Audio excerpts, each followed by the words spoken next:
The LSAT has always been a tough exam. How to prepare for it, how to be ready for LSAC's transition to the digital format, which is happening this summer, and should you take the LSAT anyway, now that more law schools are accepting the GRE? These are all questions that we are going to address with our guest, an LSAT expert and professional coach.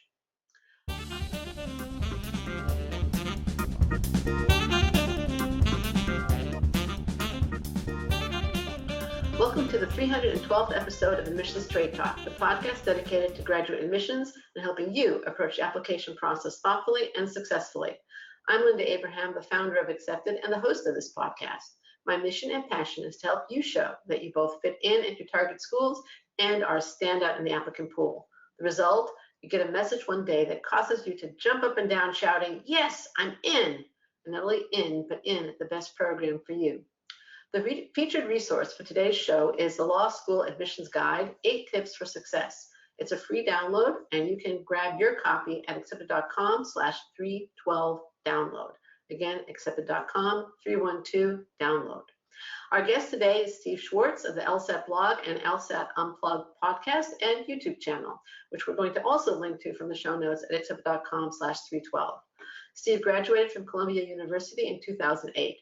In high school and college, he tutored various subjects and also helped prep test takers for standardized tests, including the LSAT. However, he really began to focus on the LSAT when he was applying to law school.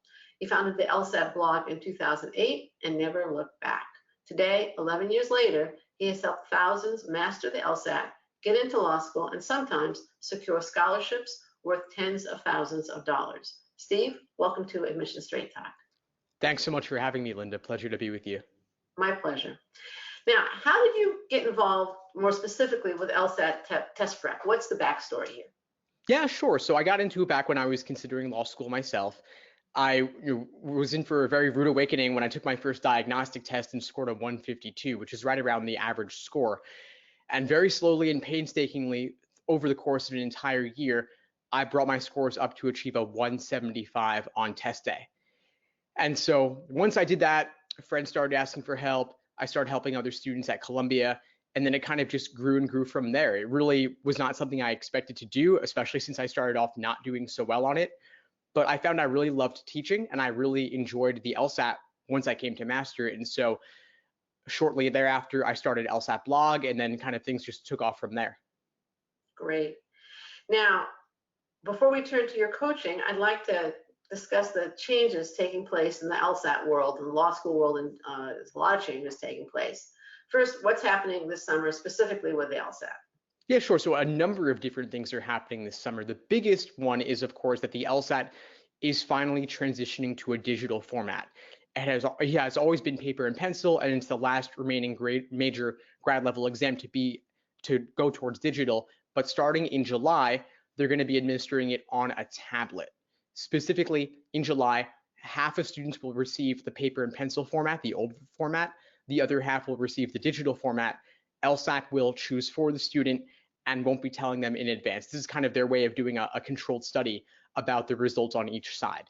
But then the plan is this fall to transition to 100% digital on the tablet.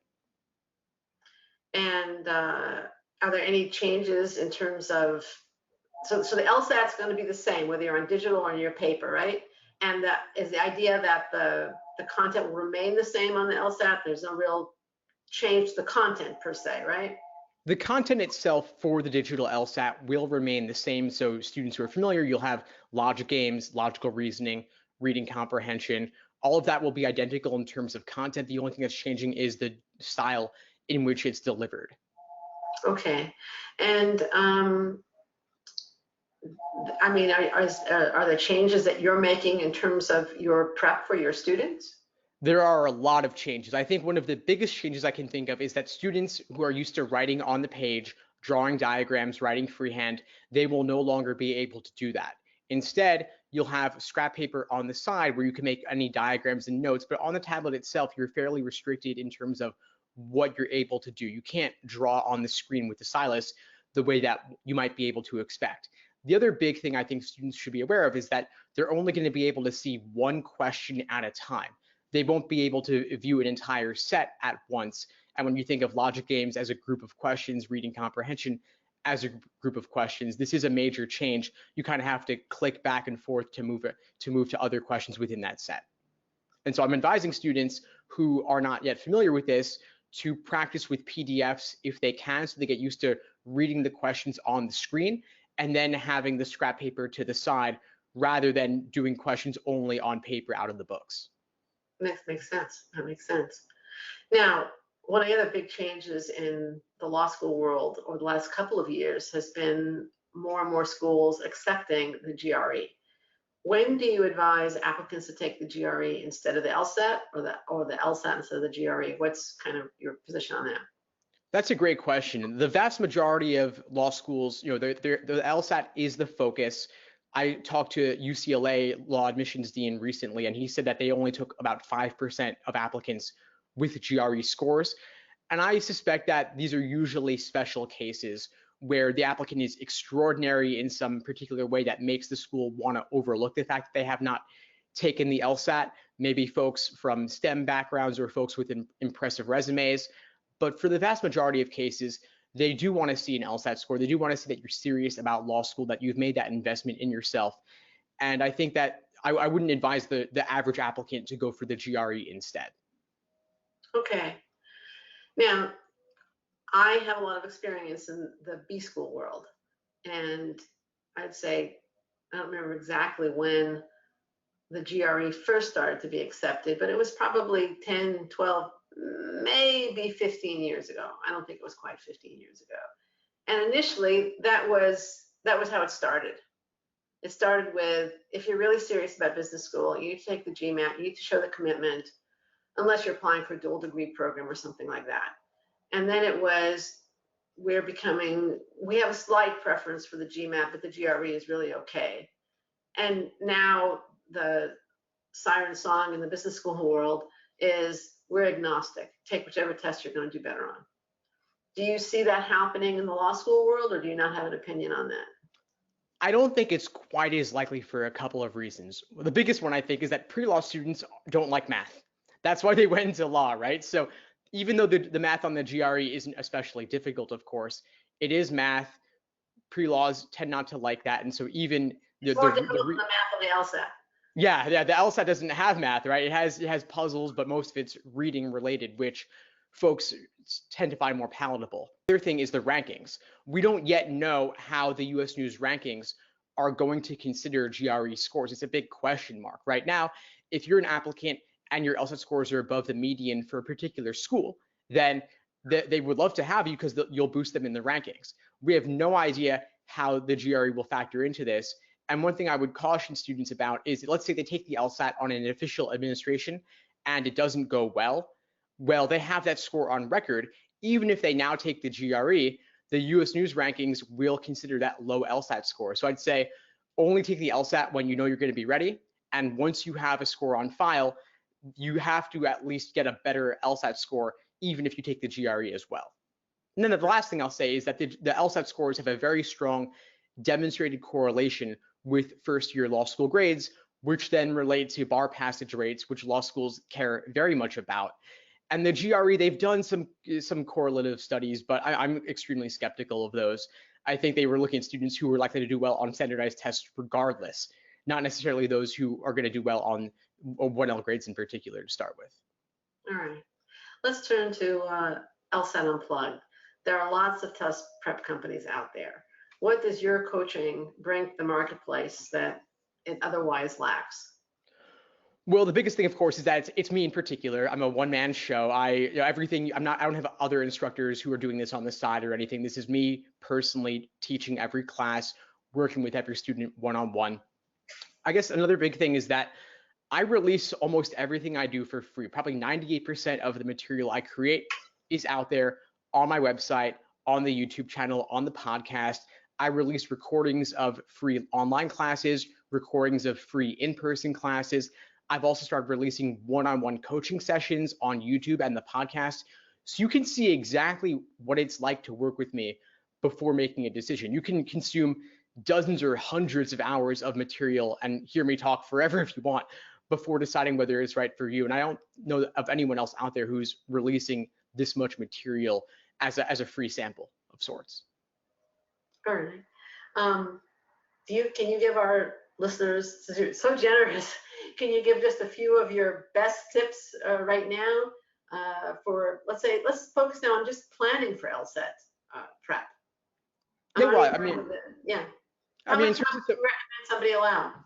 yeah, in terms of some general advice, I could say that I think most people don't spend enough time devoted to the LSAT prep in particular. Most folks want to spend maybe 2 to 3 months because that's how long it took them to prep for the SAT. But the LSAT is a much more difficult exam and it requires much more of you.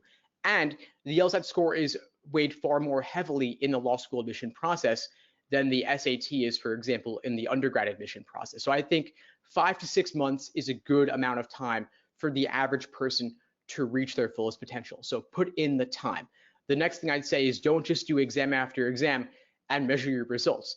The real growth comes from the detailed review process. And you also don't want to start taking practice tests too early. I'd say there are 3 phases of prep that you want to have. First phase is accuracy, doing the problems untimed by type. Second phase is pacing, doing individual timed sections. And finally, the third phase is endurance, doing full-length 5-section timed exams to simulate test day. And how long is the LSAT again?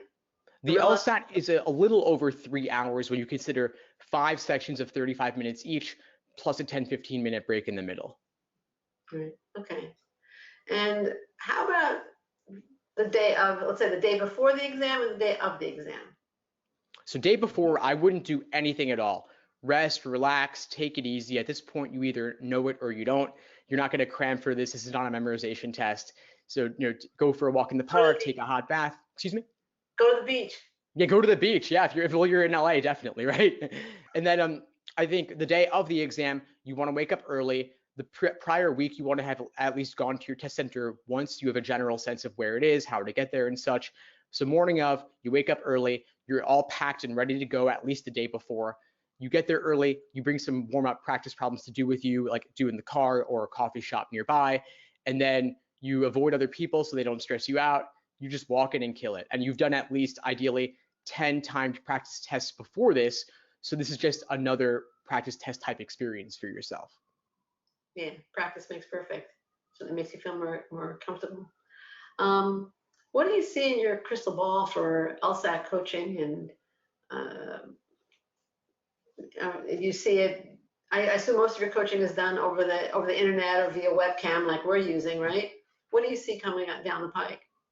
Well, I'm starting to play around a lot more with live online classes and live in-person classes here in New York. And so I'm kind of just experimenting with the medium that is the internet. And now that I'm comfortable being on camera and talking and stuff, I feel like it's a good thing to try out and see, do people want recorded courses, live online, in person, whatever it is, I want to provide that for the students. So I'm kind of experimenting with different models for that. And so folks can always go on the YouTube channel and the podcast to see the recordings of what I've been putting out.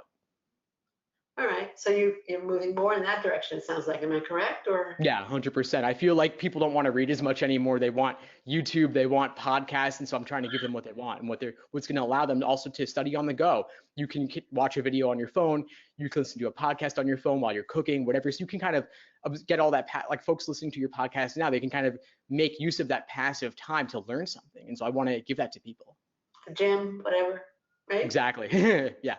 Right.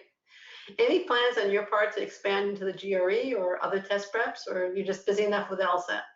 I'm busy enough with the LSAT, honestly. I love it, and I don't necessarily see it going the same way that it did in the business school world. I think the LSAT is a more complex exam and a more interesting exam, and I love it. And I think a lot of the students who want to go to law school will find the same. And so this is my focus for now. I don't have any plans to go anywhere else.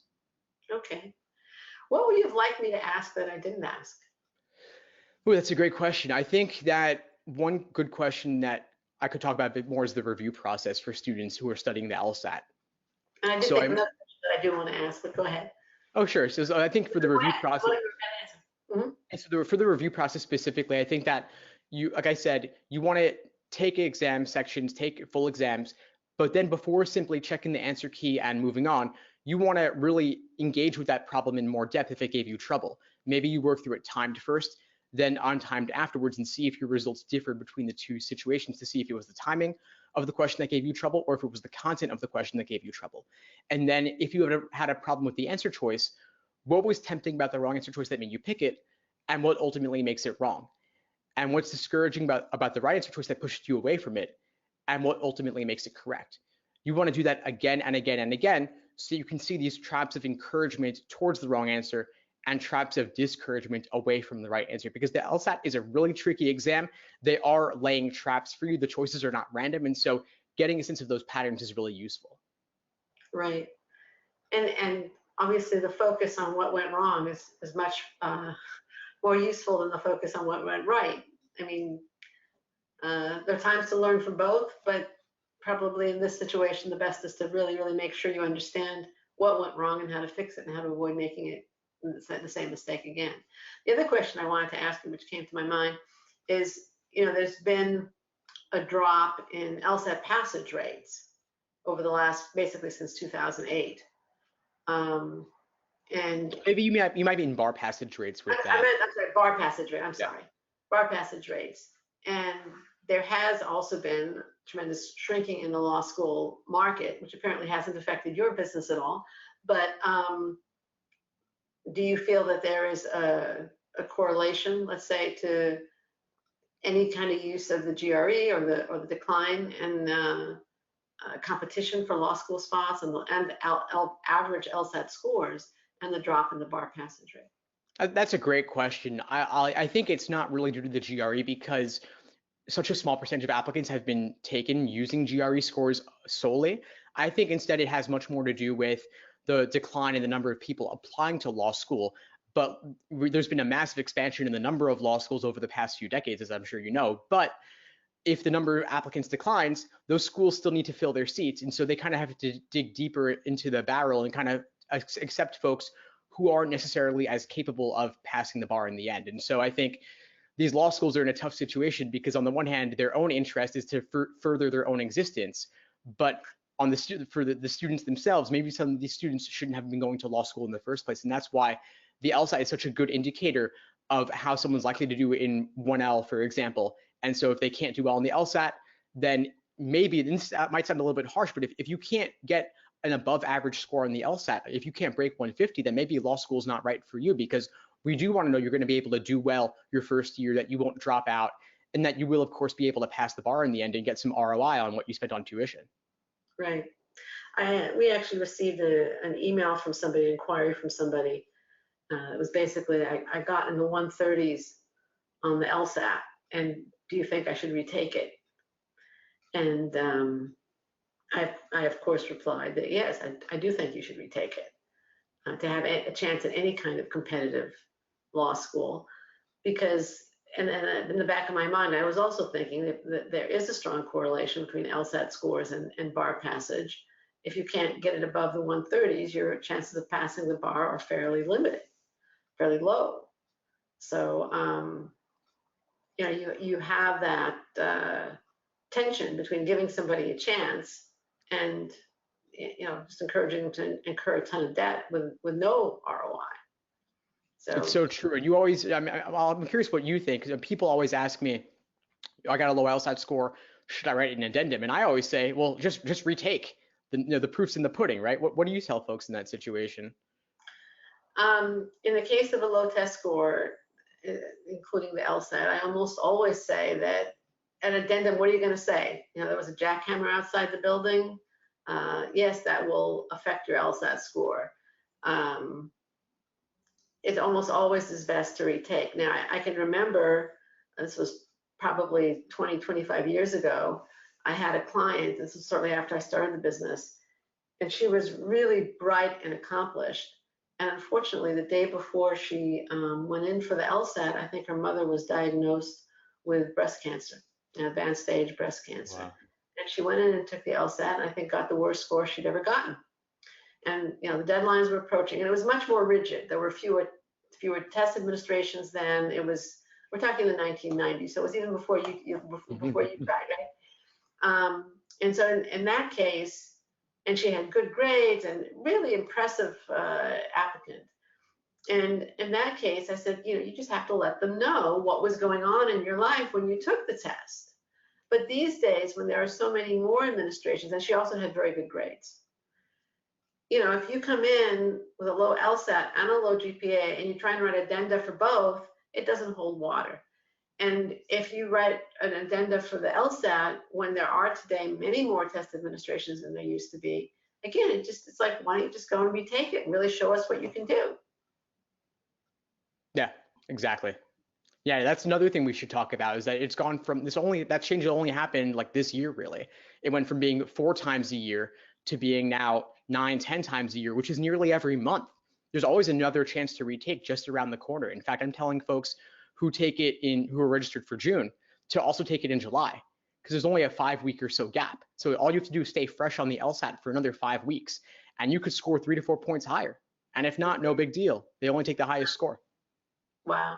And do you think, I believe next year there's more administrations, aren't there? Are they giving... Yeah, they're upping it to something like 10 a year. I don't think it's quite set what it's going to be going forward beyond that, but it's nearly every month.